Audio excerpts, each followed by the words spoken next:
Hey guys, I'm going to be reviewing these Dream Factory stitch ponies I just received in. So overall, I'm really happy with the design and the construction. Feels very solid, and this is going to work very well for a lot of you who do not want to have the conventional stitch pony that you have to either sit on or is the entire chair, takes up a lot of space.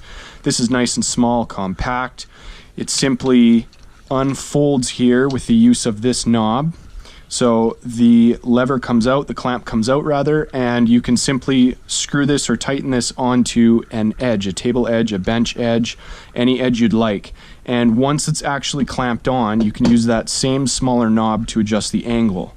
So now you can, if you're sitting in a chair behind it, you can lean it towards you, you can go away from you, anywhere you'd like, and you can tighten it back up with that small knob.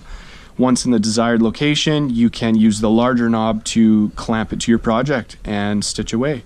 So if you guys have any questions, reach out and we'll talk to you in a bit.